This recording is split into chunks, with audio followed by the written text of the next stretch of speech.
रामदीन बेहद गरीब था। बचपन से आज तक का उसका जीवन अभावों में ही बीता था। समय के साथ माता पिता छोड़ गए, किंतु गरीबी ने नहीं छोड़ा। शादी हो गई, बच्चे हो गए, सब आए, मगर भाग्य लक्ष्मी न आई। रामदीन बेहद दुखी रहता। कई बार सोचता आत्मघात कर लूं, मगर पत्नी और बच्चों का ख्याल करके ऐसा नहीं कर पाता था। ऐसा भी नहीं था कि वह निकम्मा था, कामचोर था, खूब मेहनत करता था, किंतु मेहनत का फल नहीं मिल पाता था। एक दिन उसका एक पुराना मित्र शंकर शहर से आया तो उसके शाही ठाठ बाठ देखकर रामदीन को बड़ा आश्चर्य हुआ। शंकर कुछ साल पहले तक गांव में फटे पुराने कपड़े पहने फिरा करता था। जिसके घर में खाने के लिए रोटी भी नहीं थी, आज वही शंकर कितना धनवान बन गया था। शंकर उसके घर आया तो बच्चों को रोते देखकर बोला, अरे रामदीन, तेरी जिंदगी नहीं बदली। देख तो, तूने घर की क्या हालत बना रखी है, बच्चे भूख से तड़प रहे हैं। क्या करूं शंकर भाई, मैं तो खुद ही इस जीवन से तंग आ गया हूं। यह गरीबी मेरा पीछा ही नहीं छोड़ती। रामदीन, अब तुम मेरे साथ शहर चलोगे? शंकर बोला, मैं तो तुम्हारे साथ शहर चला चलूंगा भाई। रामदीन बोला, तो ठीक है, तू कल ही मेरे साथ चल, वहां जाते ही तेरी किस्मत बदल जाएगी। शंकर विश्वास दिलाता हुआ बोला। शंकर की बात मानकर रामदीन उसके साथ शहर चला आया।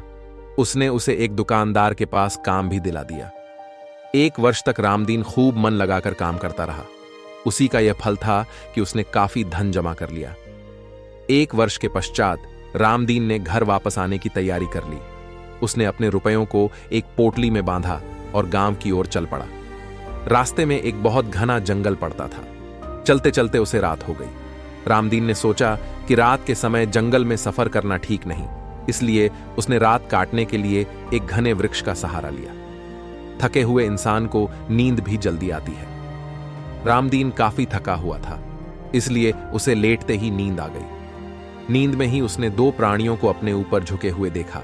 उनमें से एक बोला, अरे, इस आदमी के भाग्य में भोजन और कपड़े के सिवा कुछ नहीं लिखा, फिर इसके पास इतना धन क्यों और कहां से आया? मैंने दिया है। दूसरा बोला, यह आदमी बहुत ही ईमानदार और परिश्रमी है।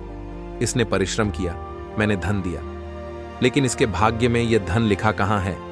कहकर वह हंसा।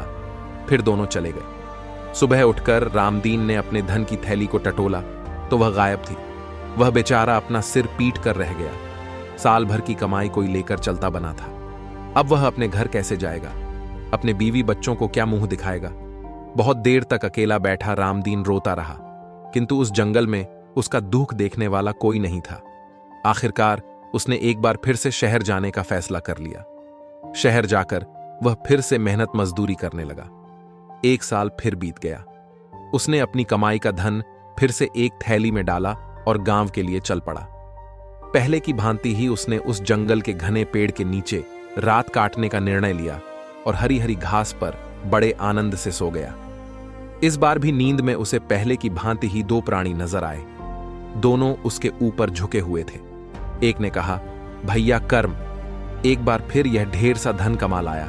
कुछ समझ नहीं आता, जो चीज इसके नसीब में नहीं वह तुम इसे क्यों देते हो? अरे भाई, जो परिश्रम करेगा वह तो धन कमाएगा ही। ये बेचारा गरीब दिन रात मेहनत करता रहा है, फिर धन क्यों ना कमाए?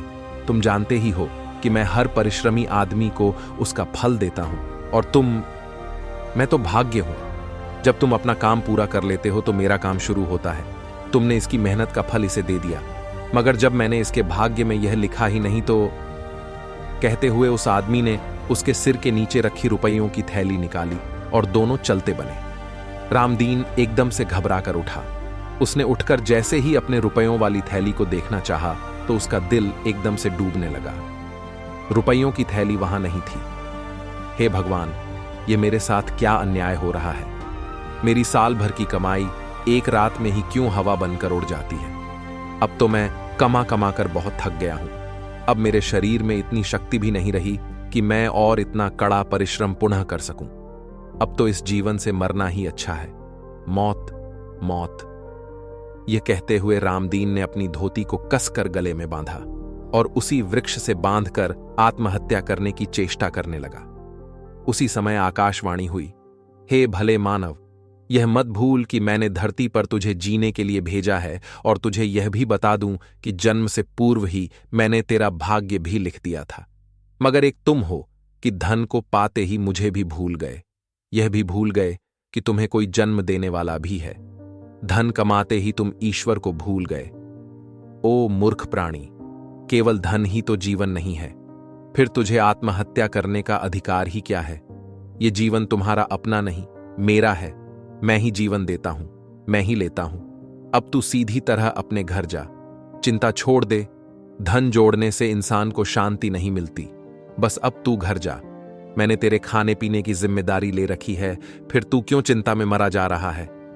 जा, घर जा, चिंता छोड़ दे। तू जहां भी जाएगा तेरा भाग्य तेरे साथ जाएगा। रोने धोने और चिंता करने से कुछ नहीं होता।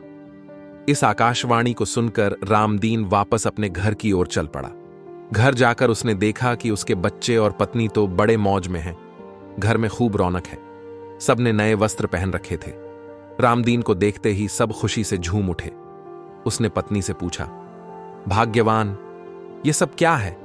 यदि तुम मेरे आने पर इसलिए खुश हो रहे हो कि मैं शहर से तुम्हारे लिए बहुत सा धन कमा के लाया हूं, तो तुम भूल जाओ, क्योंकि मेरा तो सारा धन चोर ले गए। यह सब सुनकर उसकी पत्नी और बच्चे मुस्कुराने लगे।